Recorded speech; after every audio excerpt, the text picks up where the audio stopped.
د خبرونو سرټکی په نورستان کې مرګونی سیلابونه لسکونه کسان شهیدان ټاپیان او ورک شوي دي. د خوست امنیي قومندانۍ له لوري په تیرو 3 میاشتو کې 293 نمه خراب او له کاره لوېدلې نظامي وسایط ترمیمېدل او د کابل د برکي څلور لارې د لوی هوایي پل د جوړولو په چارو کې 50 سلنه پرمختګ. بسم الله الرحمن الرحیم. سلامونه درنو لیدونکو، د نن ورځ خبرونو ته ښه راغلاست. نن سهشنبې د روان کال د چنګاښ میاشتې 13 نیټه ده. زه نور احمد محمدي یم. اوس په مکړې بشپړ خبرونه ته. د افغانستان په ختیځ نورستان ولایت کې د تیرو ورځو د سختو بارانونو له امله د سیلابونو د راوتلو او درنه مرګ ژوبله او پراخ مالي زیانونه اړولي دي.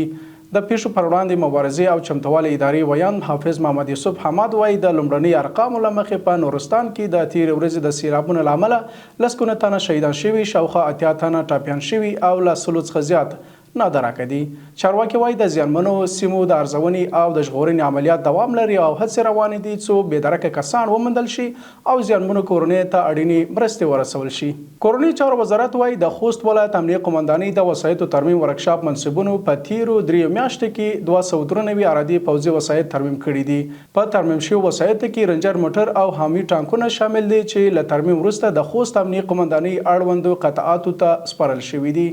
د افغانستان د نفت او غاز دولتي شرکت وایي د بازار د ثبات ساتلو او د هیوادوالو د اړتیاو د پوره کېدو په موخه په یو شمېر ولایتونو کې د خپلو اړوندو پلورنځیو له لارې د مایع غاز عرضه په مناسبه بیه روانه ساتلې ده. د یاد شرکت د معلوماتو له مخې دا مهال د کابل او پروان په پلورنځیو کې د مایع غاز هر کیلوګرام په 16 افغانۍ، په بدخشان کې په 18 افغانۍ، په بلخ کې په 14 افغانۍ او په هرات کې په 18 افغانۍ پلورل کیږي. شرکت زیاته کړې چې هڅه کوي د هیوادوالو په بیلابیلو سیمو کې د خلکو اړتیاوې پر وخت پوره کړي.